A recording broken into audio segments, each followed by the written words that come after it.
La guerra electrónica en Rusia. Panorama de la guerra electrónica en Rusia. Si existe una faceta de la reforma militar rusa que está atrayendo la atención de los expertos, esa es la relativa a la guerra electrónica. Esta disciplina, por su alto grado de efectividad, así como por la escasez de información disponible, es una de las grandes desconocidas de la guerra moderna, incluso para los profesionales. Es por ello que un documento de estas características se hace necesario para todos los interesados en la evolución de un nuevo ejército ruso. Hagamos una introducción. En los últimos años se ha escrito mucho acerca de la innovación militar. Concretamente, uno de los autores más reconocidos, Stephen Rosen, consideraba que una de las mayores características de las grandes innovaciones militares es la aparición de una nueva especialidad y de nuevos tipos de unidades. Las reformas que ha atravesado la guerra electrónica en Rusia han dado lugar precisamente a la creación de una nueva especialidad, dotada de equipamiento, doctrina y orgánicas específicas, que aspira a seguir creciendo hasta convertirse en un elemento central de las Fuerzas Armadas de la Federación Rusa, la RFAF. En este documento analizaremos desde distintos puntos de vista cómo se han llevado a cabo las reformas que han dado lugar a esta especialidad. Hagamos un desarrollo de la historia. La guerra electrónica, pese a su aparente modernidad, es una especialidad con una considerable antigüedad. El ejército ruso remonta su creación hasta la guerra ruso-japonesa, concretamente el 15 de abril de 1904, cuando unidades rusas fueron capaces de impedir la corrección del fuego naval japonés contra Pearl Harbor, al interferir sus comunicaciones por radio. Actualmente, las tropas de EW celebran su aniversario en esa fecha, aunque probablemente sería más realista buscar sus orígenes en la Segunda Guerra Mundial, ya que estas unidades jugaron un papel importante en algunas batallas.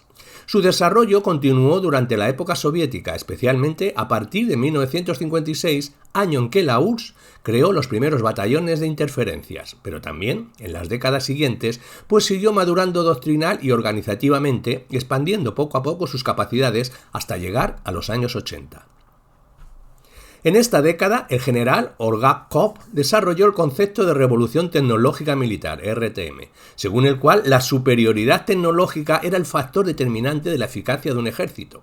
Para sostener su punto de vista, ponía como ejemplo la mejora que la naciente informática podía proporcionar a las municiones, lo que posteriormente quedó demostrado con la aparición de las municiones de precisión durante la Primera Guerra del Golfo, 1991-92. El cese de este general y la caída de la URSS impidieron que sus ideas se llevaran a la práctica, pero estas no cayeron en un saco roto, ya que no fueron pocos los estrategas rusos que supieron reconocer el potencial de sus teorías. La turbulenta década de los 90 no permitió avances significativos en relación con la EW, si bien es cierto que durante la Segunda Guerra de Chechenia, en el 99-2009, elementos de esta especialidad se integraron en las unidades de reconocimiento con buenos resultados. Tanto es así que en 2002, casi al mismo tiempo que se abandonaba el tratado ABM, un Vladimir Putin, recién llegado a la presidencia rusa, firma una directiva a largo plazo para el desarrollo de la EW en la RFAF, fruto del cual se produjo el rápido desarrollo de esta especialidad.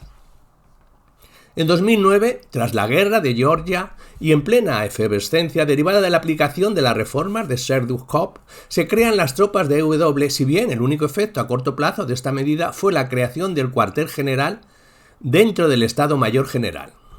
Este centro de mando será fundamental para dirigir y coordinar las acciones entre los distintos ejércitos, así como para racionalizar la adquisición y modernización de los materiales. No en vano, poco después se firma el Programa Estatal de Armamento, el GPV 2011-2020, que retoma muchos proyectos soviéticos abandonados, pero ahora con un nivel tecnológico superior. Un año después se renueva la estrategia de desarrollo de la EW con el horizonte puesto en 2020.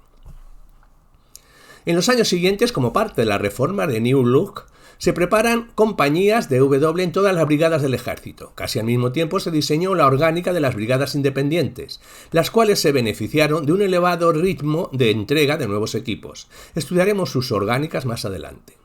En 2013, las nuevas unidades pasan a integrarse en una nueva especialidad dentro del Ejército de Tierra y un año después el VDV hizo lo propio, creándose además 8 compañías, una por cada gran unidad de cuerpo. Sin querer profundizar en esta cuestión, cabe decir que el resto de cuerpos de la RFAF, es decir, la Fuerza de Estrategia de Misiles, la RVSN, la Fuerza Aeroespacial, la VKS, y la Armada rediseñaron también durante este periodo la organización de su EW, por lo que podemos decir que actualmente las tropas de W tienen un verdadero carácter conjunto. Cambios doctrinales. Una manera sencilla de aproximarnos a la evolución doctrinal es a través de la evolución de las distintas definiciones. Así, en los 50 era conocida como contramedidas de radio, dando a entender que se limitaba a impedir las comunicaciones del adversario. Ya en los 60 se empieza a hablar de combatir el equipamiento radioelectrónico enemigo, cambio que vino motivado por la mayor importancia de los equipos radar. Se aprecia que en esa época solo se contemplaban acciones ofensivas, Electronic Countermeasure o ECM en terminología OTAN. En la definición que da la Enciclopedia Militar Soviética de 1984 ya se diferencia entre acciones ofensivas y defensivas, destinadas a proteger las comunicaciones propias. Se corresponden con la EPM, la Electronic Protective Measure. No se hace referencia explícita a las medidas de apoyo electrónico, como detectar, identificar y localizar el origen de las emisiones, señal de que en aquellos momentos no se les daba una importancia especial. En 1990, el Diccionario Naval introduce una nueva definición en la que se habla de actuar sobre los equipos y sistemas radioelectrónicos. Este cambio da a entender que se amplía el abanico de posibles blancos de la guerra electrónica. El Ministerio de Defensa acabó por hacer suya esta definición con el añadido de incluir una mención a la ESM, bien a un aumento en la importancia de estas medidas o bien una emulación de la doctrina occidental, y así figura actualmente en la Enciclopedia Militar Rusa. Otra definición digna de mención procede de la Academia del Aire. En ella se distinguen 4 tipos de acciones de EW, algunas sin equivalente occidental y que indicamos a continuación. Ataque electrónico, protección electrónica, medidas radioelectrónicas y contramedidas frente al reconocimiento técnico. Del ataque electrónico diremos que es similar al mismo concepto en la OTAN, pero con un carácter más amplio, ya que contempla la destrucción física de los equipos, ya sea mediante ataques convencionales o mediante técnicas electrónicas, bien con armas de energía dirigida o de impulso electromagnético, bien mediante acciones cibernéticas. Además, contempla la simulación electrónica, es decir, la réplica de señales electrónicas de determinados equipos a fin de engañar al reconocimiento enemigo. De la protección electrónica es la que contempla la protección frente a las ECOM y además la compatibilidad de los equipos propios con la EW. Y de las medidas radioelectrónicas de apoyo a la obtención de información, principalmente orientadas a la obtención de información del espectro electromagnético. Y las contramedidas frente al reconocimiento técnico es un concepto sin equivalente en la OTAN, cuyo origen estaría en las unidades de control técnico integral, que operan en las fuerzas estratégicas y cuya función es detectar e impedir cualquier emisión involuntaria que pueda revelar la posición propia. Otro aspecto interesante es la relación de la guerra electrónica con la guerra de la información, ya que en la doctrina rusa esta última engloba tanto la faceta tecnológica, guerra electrónica y cibernética, como la psicológica, también se puede apreciar en la Enciclopedia Militar. Terminaremos esta sección hablando de otra particularidad rusa, los distintos tipos de unidades en función del medio en el que actúan. Esta categorización se deriva de que en cada zona de la atmósfera se utilizan distintas bandas del espectro y por tanto cambian los equipos a utilizar, por lo que las unidades organizadas para actuar en cada uno de estos dominios son completamente distintas. Así, las unidades de EW se clasifican en 5 categorías que nombraremos por sus siglas en ruso, ya que es la terminología utilizada en las publicaciones que estudian esta materia. La REB 11/N. Actúan sobre blancos en la superficie, ya sean terrestres o navales. La REB/S. Actúan sobre blancos aéreos, ejemplo, aviones y municiones guiadas. La REB/K actúan sobre blancos en el espacio, principalmente satélites. La REB/ATD, unidades antiterroristas, y la KTK, unidades de control técnico integral. Hablemos del rearme y desarrollo de nuevos equipos. En una especialidad tan técnica como la EW, el equipamiento reviste una gran importancia. Además, conseguir dotar de equipos modernos a las unidades es una tarea que muchas veces excede el nivel militar. Es por ello que la modernización y adquisición de nuevos equipos de EW debe estudiarse en el marco de la política rusa de rearme, que incluye los programas estatales de armamento, la GPV, y la coordinación de la RFAF con las industrias de defensa a través de la Comisión Militar Industrial, la CMI. Los primeros son documentos a 10 años vistas que establecen el tipo y la cantidad de equipos a adquirir, así como la fecha de las estrategias, mientras que esta última es la encargada de coordinar las necesidades de la RFAF en materia de I+D, con los programas y capacidades industriales mediante un sistema que podríamos traducir como sistema prospectivo para la investigación y desarrollo militar, gracias al cual se identifican las tecnologías claves para la defensa y se establecen las áreas de inversión en investigación más desarrollo. No cabe duda de que una de esas áreas de inversión es la guerra electrónica, y así lo confirma el gran número de equipos modernos que las tropas de EW recibieron durante la GPV 2010-2020 y los que recibirán en el marco de la GPV 2018-2027. Los frutos de esta política estatal son cada día más evidentes. El general Lachowski, jefe de las tropas de EW, se muestra convencido de que no solo se alcanzará un 70% de equipamiento moderno en 2020, como estaba previsto, sino que se llegará al 85%, mientras que la mayoría de las especialidades rondarán el 60%. En todo caso, hay que matizar que en ese porcentaje se incluyen no solo los equipos de nueva adquisición, sino también los modernizados. El que la mayor parte del equipamiento de EW soviético se mantuviera almacenado es una de las claves que nos permite entender este rápido desarrollo. La otra es que la industria de defensa siguió desarrollando nuevos productos con vistas a la exportación. Por eso, cuando el gobierno decidió rearmarse, encontró una base sólida para sus proyectos. Además, muchas de las investigaciones y proyectos soviéticos no llegaron a perderse, sino que se mantuvieron congelados en los diversos centros de investigación hasta que la mejora de la situación económica permitió revivirlos. El llevar a cabo una revisión de los medios de W de las RFAF es algo que supera ampliamente los objetivos de este trabajo. Sin embargo, es necesario describir, al menos ligeramente, los medios en los que cuentan estas unidades, ya que serán ellos los que coincidieron con sus capacidades tácticas, lo cual haremos en el siguiente punto. Las nuevas unidades. El nacimiento de la especialidad de EW conllevó a la creación de nuevas unidades. Hasta 2008, los medios de ella eran operados por secciones específicas de las tropas de reconocimiento. Al crearse la nueva arma, estas secciones se agruparon en una compañía independiente que depende directamente del cuartel general de la brigada. La orgánica de estas compañías se conoce con bastante profundidad. Con unos 100 hombres se organizan en 6 secciones diferentes, lo que a priori pudiera parecer demasiado. En realidad se explica por las características del ejército ruso, ya que al no haber suboficiales profesionales, el porcentaje de oficiales es mayor, aunque manden unidades de entidad pelotón. 3 de estas secciones están dedicadas a interferir las comunicaciones enemigas, 2 de ellas se ocupan de las comunicaciones terrestres en VHF y HF, mientras que la tercera interfiere las comunicaciones aire-tierra en VHF y UHF. La acción de estas secciones es coordinada por la sección de mando de la compañía, que cuenta con vehículos de mando y control y con una escuadra de mantenimiento y apoyo técnico. Estas 4 unidades operan distintos vehículos del complejo Borigosoglesk-2, sistema de W compuesto por hasta 8 estaciones que trabajan en las bandas de VHF, HF y UHF, la mayoría modernizaciones de equipos soviéticos, coordinados por una estación automatizada de mando y control.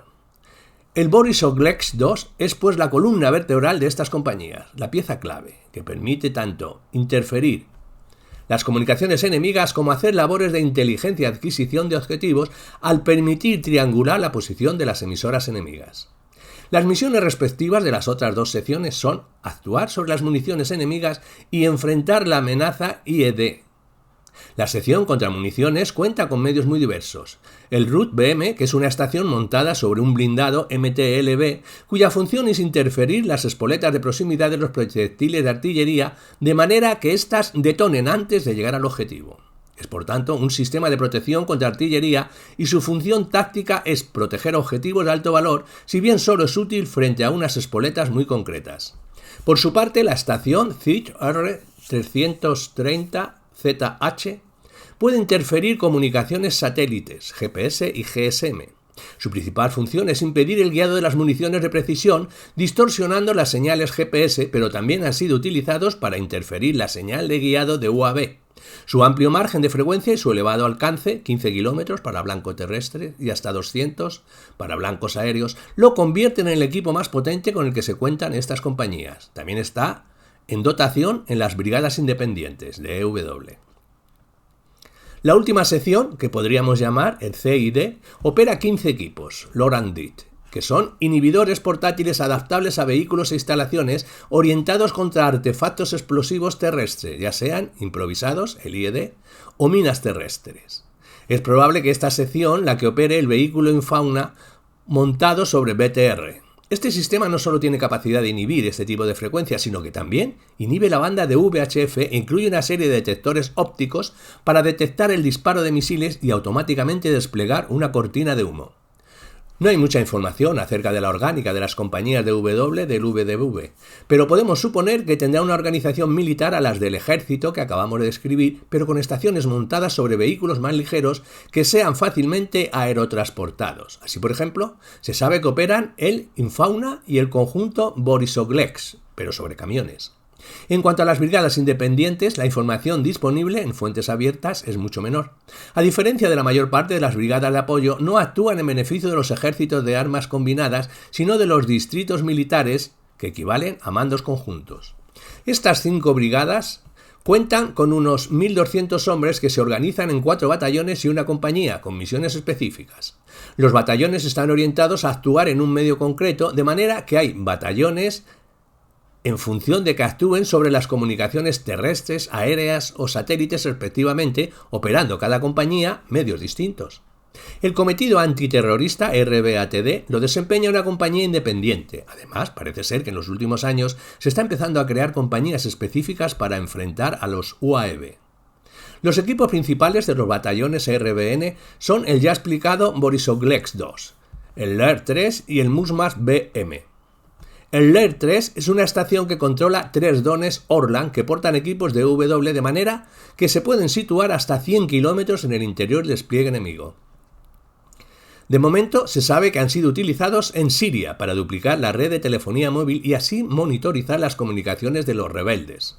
Por su parte, el Musmar BM es un conjunto compuesto por 7 camiones, 4 portaantenas y 3 de mando y control.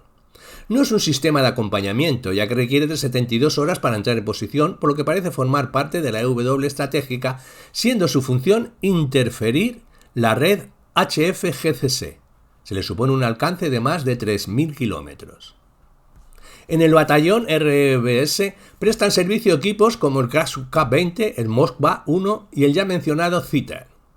El Krasuk K-20 es una evolución de los equipos soviéticos anteriores y fue diseñado durante los años 90 con el objetivo de cegar los aviones de alerta temprana tipo AWACS a distancias de 150 kilómetros. Por su parte, el Moskva 1 se define como un radar pasivo, es decir, que recibe las emisiones de cualquier aparato radiante, de manera que es capaz de triangular sus posiciones hasta 400 kilómetros. Ambos equipos trabajan en coordinación con el Krasuk K-4S, que probablemente se encuadre en el batallón RBK. Este equipo es capaz de interferir los satélites de órbita baja y los radares de las plataformas aéreas. Estos son solo algunos de los equipos ya en servicio, pero en los próximos años comenzarán a desplegarse otros aún más potentes. Uno de los más interesantes es el sistema de mando y control de nivel brigada, conocido como Vilina. Su función será integrar los equipos de mando de batallón y compañía utilizando inteligencia artificial para seleccionar los blancos y proponer acciones a los usuarios. Las entregas comenzaron en 2018 y finalizarán antes del 2025. Viendo la panoplia armamentística de estas brigadas, podemos deducir que mientras los batallones RBN apoyarán a las unidades de maniobra de los CAA, los RBS y los RBK están planeados para colaborar con las brigadas de defensa aérea. De hecho, las unidades de DA de las Fuerzas Aeroespacial cuentan con batallones de W idénticos a los RBS. Esto puede confirmarse por el uso de estos equipos que se está haciendo en Siria y Ucrania. En Siria, junto a grupos de S-400 y S-300 PMU, se desplegaron varios Kasuka 4S y Moskva 1. que son un quebradero de cabeza para las fuerzas estadounidenses y probablemente hayan tenido mucho que ver en el escaso efecto de los ataques aéreos del O-7 ABR-17 y del 14, pues pese a que ambas potencias dan versiones completamente distintas de lo sucedido, como mínimo está quedando claro que la eficacia se va reduciendo al necesitarse cada vez más medios para lograr los mismos o menores efectos. En el Donbass, el uso del EW ha sido muy diferente, centrándose en la maniobra terrestre, lo que ha permitido desarrollar tácticas a bajo nivel. Por ejemplo, en la batalla de Jovaish y Debaltseve, los equipos de W se desplegaron en anillos concéntricos alrededor de la zona a atacar, en función de las frecuencias a interferir, las cuales condicionan el alcance de los equipos. Instrucción y adiestramiento.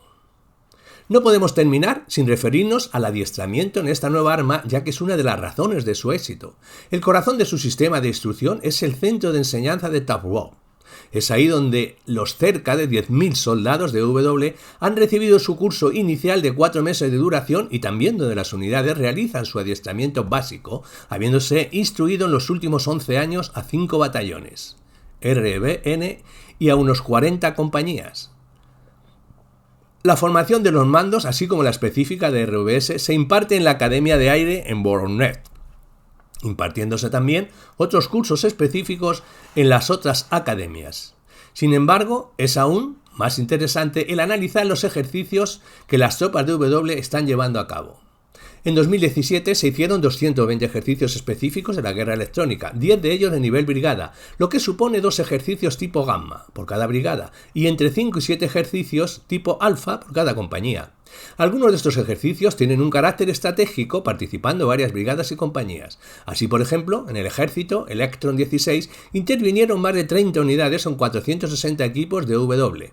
Otros ejercicios se centran en aspectos concretos como la defensa aérea, campo en el que se estima que el empleo de los medios de W en coordinación con la defensa aérea puede aumentar su eficacia en un 30% o en el enmascaramiento, con la participación de unidades de zapadores y de defensa NBK para crear respectivamente falsas posiciones y cortinas de humo, sin descuidar la guerra de la información, como en el CABA 2016. Sin embargo, quizás lo más importante es que en los últimos años todas las unidades han comenzado a adiestrarse para operar con un espectro electromagnético saturado y discutido. Conclusiones.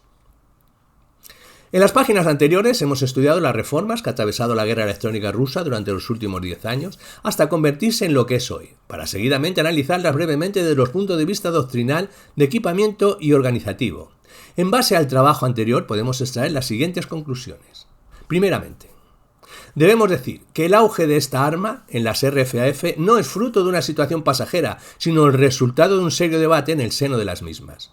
Consecuencia del mismo es que el Estado Mayor General considere la EW como una respuesta asimétrica a la superioridad tecnológica de la OTAN, un complemento a sus ya de por sí importantes capacidades A2, AD, 31 y como un multiplicador de fuerza, capaz de reducir las funciones de combate de mando y control e inteligencia enemigas mientras incrementa la inteligencia, el apoyo de fuegos y las protecciones propias. Hay que añadir que estas teorías han sido probadas en situaciones reales y de combate. En la compañía del Donbass se puede observar una gran variedad de medios de W que no solo limitaron la capacidad de reacción de las fuerzas ucranianas, sino que además sirvieron para levantar objetivos a la poderosa artillería rusa, mientras que en Siria se han podido testar algunos de los medios de W más modernos del arsenal ruso frente a los medios de la alianza. En este último escenario es difícil valorar hasta qué punto la EW resultado eficaz, sin embargo es indudable que su presencia se ha hecho notar. Por tanto, el balance de estas reformas ha resultado claramente positivo, por lo que seguramente se mantendrá el propósito de potenciar esta especialidad. Este fortalecimiento es previsible que se realice de varias formas. Por un lado, mediante la modernización de los equipos, estando previsto renovar como mínimo el 70% para 2020. Por otro, es probable que la llegada de nuevos equipos se traduzca en la creación de nuevas unidades hasta igualar la estructura de otras armas de apoyo, como las fuerzas de defensa, la NBK, ya que es significativo que los CCA no cuentan con unidades de W de apoyo directo. Sin embargo, el suministro de estos equipos no se limitará a las unidades específicas, sino que seguramente se generalizarán los equipos de autodefensa, dotando de ellos a un número creciente de vehículos y aeronaves. Más dudoso resulta que la Federación pueda mantener el ritmo de innovación tecnológica actual, ya que muchos recientes desarrollos proceden de la época soviética. El que lo logren dependerá mayoritariamente de los éxitos de cara a la exportación. En resumen, es muy probable que las tropas de W rusas hayan alcanzado un nivel de desarrollo doctrinal y organizativo sin parangón, con ningún otro ejército, y que por tanto su capacidad de negar, o cuando menos cuestionar el dominio del espectro electromagnético a sus oponentes sea real. Los ejércitos de la Alianza no deben ignorar estos hechos y en particular nuestro ejército, en pleno desarrollo del concepto Brigada 2035 y que puede obtener valiosas lecciones de la reforma militar rusa.